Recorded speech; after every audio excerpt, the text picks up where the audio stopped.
자, 오늘은 요단강에서 만난 예수님이라는 제목으로 왜 내가 침례를 받아야 하나요? 라는 부제목으로 함께 말씀을 나누고자 합니다.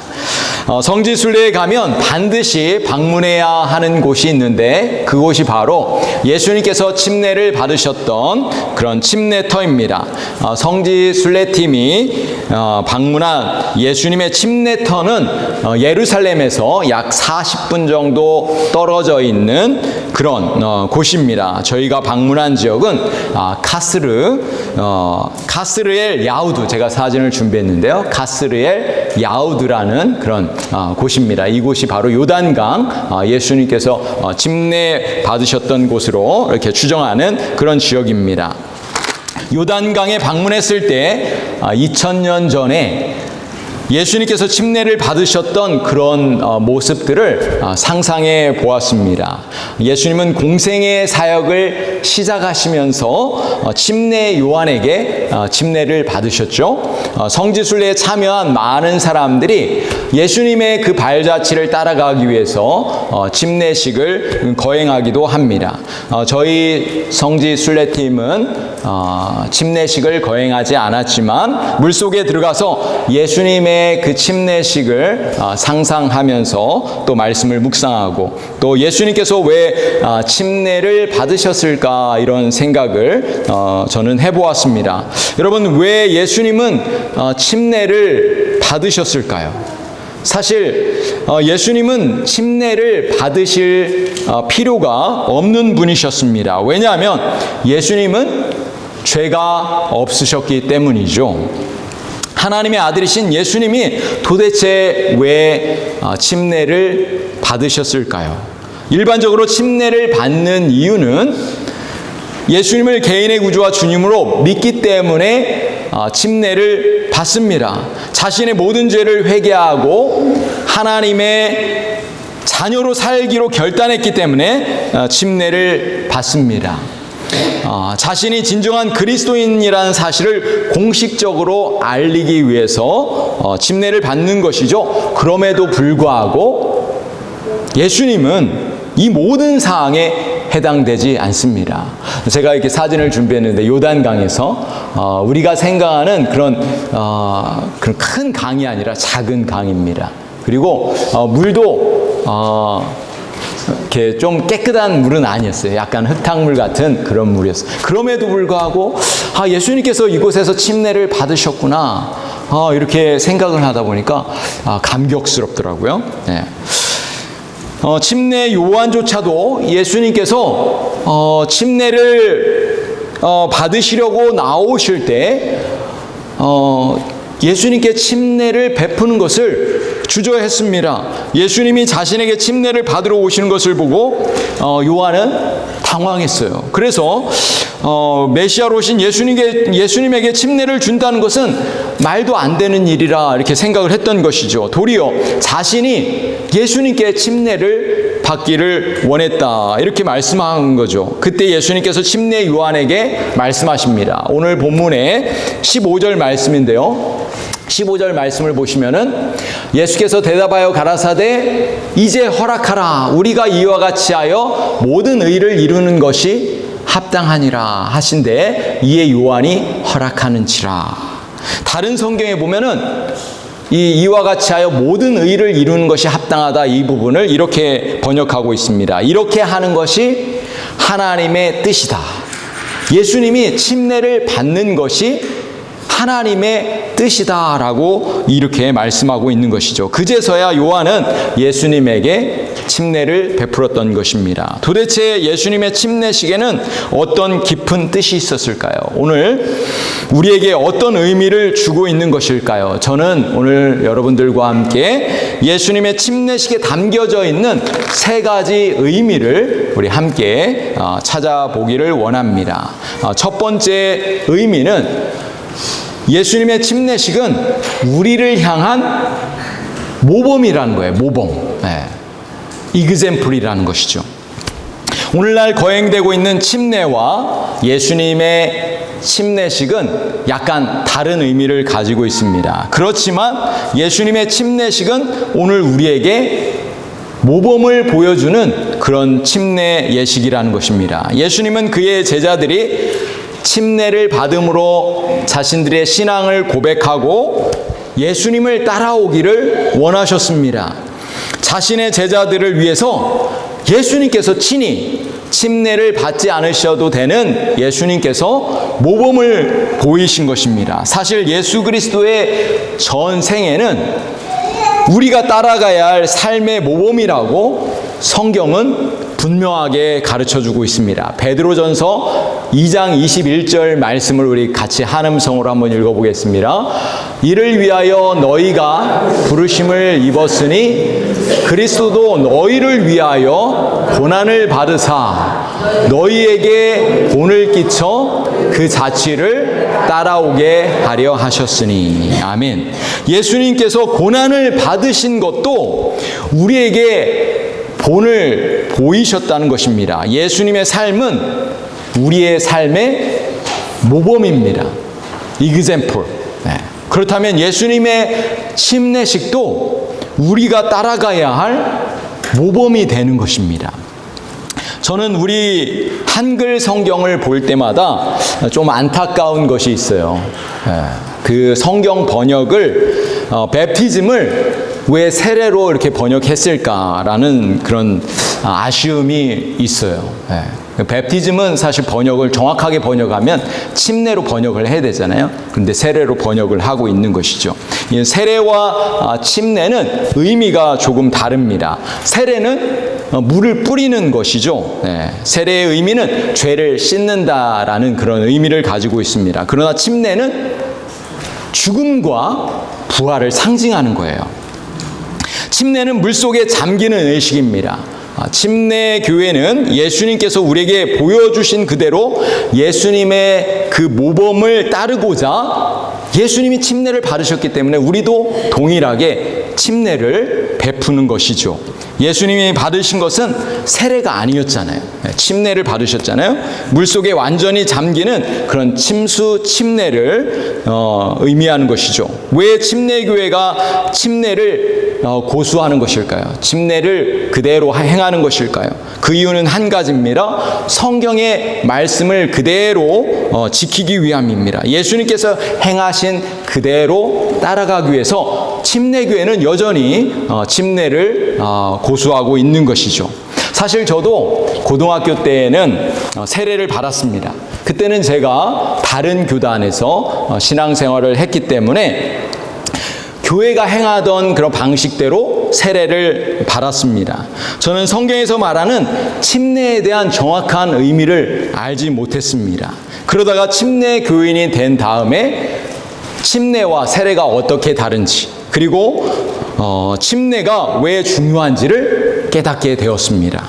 그 후에 저는 예수님의 가르침과 본을 따라서 침례를 받게 되었습니다. 저도 침례를 받던 그때를 다시 돌아보면은 얼마나 감격스러웠는지 지금도 그 감격을 잊을 수가 없습니다.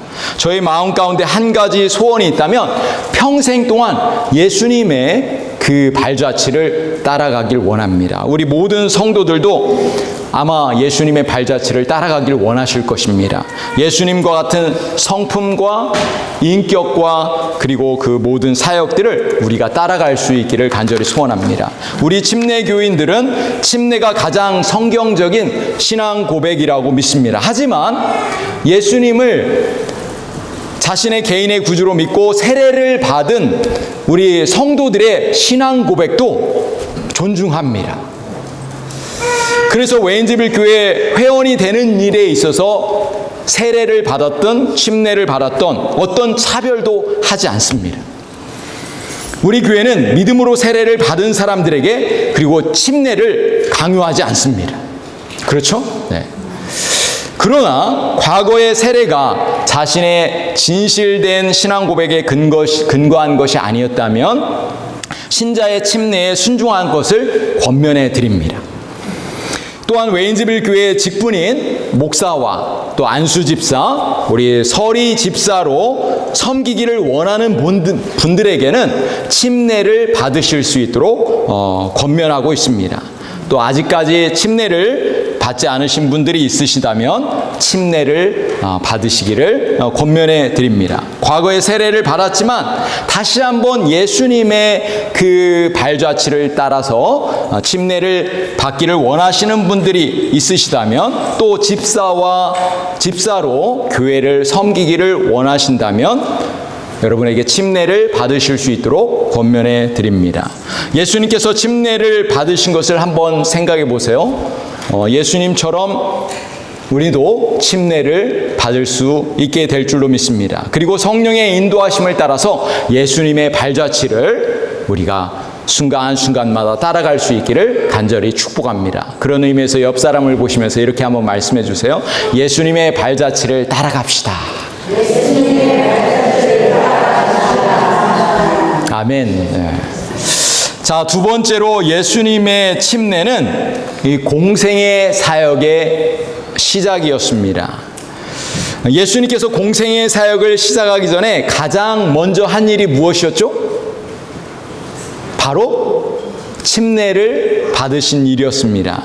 마치 공식적인 사역을 시작하기 위한 예식과도 같은 것이었습니다. 오늘 본문을 자세히 살펴보면 예수님께서 침례를 받으실 때 나타난 사건들이 있었어요. 16절과 17절 말씀을 우리 같이 한번 보시면은 세 가지 특징이 있다는 것을 우리는 발견하게 되는데, 함께 읽어보겠습니다. 예수께서 침례를 받으시고 곧 물에서 올라오실새 하늘이 열리고 하나님의 성령이 비둘기같이 내려 자기 위에 임하심을 보시더니, 17절, 하늘로서 소리가 있어 말씀하시되 이는 내 사랑하는 아들이요 내 기뻐하는 자라 하시니라. 아멘.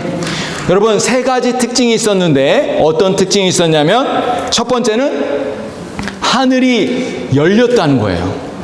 그리고 두 번째는 성령이 비둘기같이 내려왔다는 것이죠. 세 번째는 하나님의 음성이 들렸습니다. 어떤 음성이 들렸어요?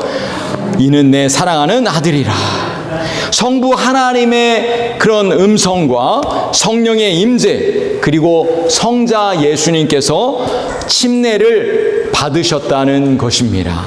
즉 성부 하나님과 성자 예수님, 성령 하나님께서 동시에 등장하는 아주 놀라운 그런 침례식이었다는 것이죠. 마치 대통령이 취임하는 것과 같은 그런 순간, 이 땅에 왕으로 오신 예수님의 그 침례 사건은 이렇게 아주 아름다운 그런 사건이었던 것입니다.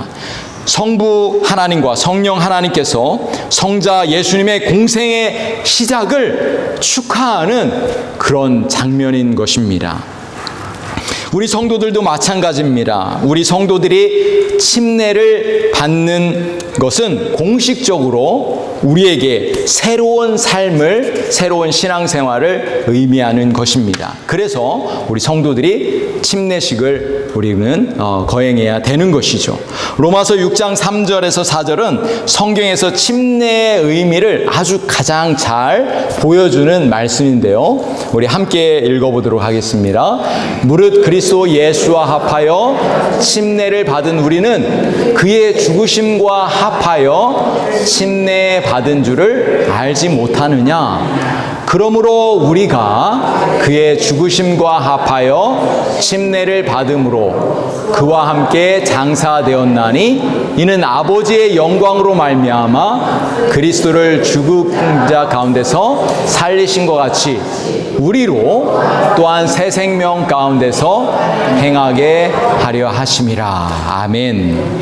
우리가 물속에 들어가는 것은, 침례를 받을 때 물속에 들어가는 것은 그리스도와 함께 내가 죽는 것을 의미합니다. 장례식을 의미하는 것이죠. 물 밖으로 나옴으로 그리스도와 함께 다시 새 생명 가운데 살기 위한 부활의 의식을 담고 있는 것입니다. 그러므로 침례는 진정한 새로운 삶의 시작을 선포하는 그런 공적인 순간을 의미하는 것이죠. 갈라디아 3장 27절은 이렇게 말씀하고 있습니다. 누구든지 그리스도와 합하기 위하여 침례를 받은 자는 그리스도로 옷 입었느니라. 아멘.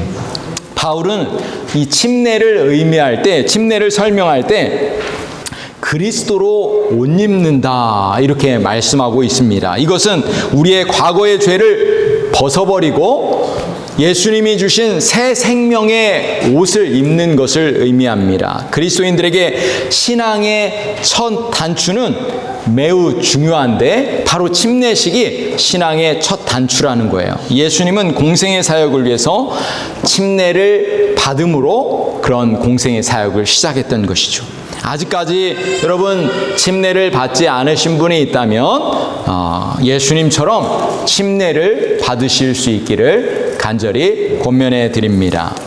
자, 세 번째로 예수님의 침례는 순종의 시작이었습니다. 하나님이신 예수님은 침례를 받지 않으셔도 괜찮으셨어요. 그렇죠? 이거는 도저히 우리가 생각할 수 없었던 그런 사건이죠. 침례를 안 받으셔도 아무런 문제가 없으셨는데 그럼에도 불구하고 예수님은 침례를 받으심으로 인해서 하나님의 뜻을 이루시고 또 하나님의 그 뜻에 순종하신 사건이었던 것이죠. 사실 예수님의 삶 전체를 우리가 돌아보면 예수님의 삶 전체는 하나님 아버지의 뜻에 순종하는 삶을 사셨던 것입니다. 하나님의 뜻을 이루시기 위해서 하늘의 높고 높은 보좌를 다 버리시고 이 땅에 인간으로 몸으로 오신 것, 그것도 바로 순종의 사건이었습니다. 침례를 받으신 예수님은 십자가에 죽기까지 순종하셨던 것입니다. 예수님은 마가복음 10장 45절에서 이렇게 말씀하고 있습니다. 함께 읽어보겠습니다. 인자가 온 것은 섬김을 받으려 함이 아니라 섬기려 하고 자기 목숨을 많은 사람의 대속물로 주려 함이니라. 아멘. 예수님의 삶 전체는 온통 이 섬김과 또 순종의 삶, 그런 삶이었습니다. 예수님에게 침례는 순종의 시작이었던 것입니다. 오늘 본문 17절 말씀을 한번 보세요. 하늘로서 소리가 있어 말씀하시되 이는 내 사랑하는 아들이요 내 기뻐하는 자라 하시니라. 요단강에서 침례를 받으실 때 하나님께서 기뻐하셨던 것입니다. 하늘의 문을 여시고 하나님의 음성을 들려주셨던 것입니다. 이는 내 사랑하는 아들이요 내 기뻐하는 자라. 여러분, 순종을 실천하셨던 예수님은 오늘 우리에게도 침례를 명령하십니다. 마태복음 28장 19절 말씀해 보시면 그러므로 너희는 가서 모든 민족을 제자로 삼아 아버지와 아들과 성령의 이름으로 침례를 베풀고. 예수님께서 이 땅을 떠나실 때 제자들에게 지상 대명령을 주셨습니다. 우리 주님은 예수님을 믿고 침례를 받은 제자들 향해서 침례를 주라고, 모든 민족에게 침례를 주라고 명령하셨습니다. 우리 교회가 예수님의 명령에 순종하여 침례를 받고 또 침례를 주는 교회가 되기를 간절히 소원합니다. 여러분, 그렇습니다. 침례는 순종의 시작입니다. 우리가 예수님을 믿고 침례를 받을 때 우리 하나님께서 기뻐하실 것입니다. 사랑하는 성도 여러분, 예수님의 공생의 사역의 핵심은 제자를 만드는 것입니다. 12명의 제자를 선택하셨고 12명의 제자를 양육하셨습니다. 사도행전에 보면 초대교회는 예수님의 명령에 순종하여 침례를 주고 제자를 만드는 그런 장면을 기록하고 있습니다. 사도행전 2장 40절에 41절에 보면은 이렇게 말씀합니다. 또 여러 말로 확증하며 권하여 이르되 너희가 이 패역한 세대에서 구원을 받으라 하니 그 말을 받은 사람들은 침례를 받음에 이날의 신도의 수가 3,000이나 더하더라. 아멘. 수많은 사람들이 예수님의 말씀에 순종하여 또 제자들이 예수님의 말씀에 순종하여 침례를 베풀었고 또 침례를 받았던 것입니다. 예수님의 제자들이 되었던 것입니다. 사랑하는 성도 여러분, 예수님의 제자가 된다는 것은 예수님의 그런 모습을 닮아가는 것입니다. 예수님의 성품과 예수님의 인격과 예수님의 사역, 그리고 기도의 삶, 말씀의 삶을 닮아가는 것입니다. 예수님의 발자취를 따라가는 것입니다. 예수님의 사역을 그대로 행하는 자들이 바로 예수님의 참된 제자가 되는 것입니다. 예수님께서 침례를 받으셨던 것처럼 우리도 기억하고 예수님의 발자취를 따라갈 수 있기를 간절히 소원합니다. 우리도 아직까지 침례를 받지 않았다면 침례를 받고, 또 우리 교회가 또 다른 사람들에게 계속해서 침례를 주는 그런 교회가 될 수 있기를 간절히 소원합니다. 예수님처럼 순종함으로 하나님을 기쁘시게 하는, 또 우리 모든 성도들, 우리 교회가 되실 수 있기를 우리 주님의 이름으로 간절히 축복합니다. 그런 의미에서 옆 사람을 보시면서 이렇게 다시 한번 말씀해 주시기 바랍니다. 예수님의 발자취를 따라갑시다. 예수님의 발자취를 따라갑시다. 한 번 더 이렇게 말씀해 주세요. 예수님의 제자를 만드는 교회가 됩시다. 예수님의 제자를 만드는 교회가 됩시다. 우리 함께 기도하시겠습니다.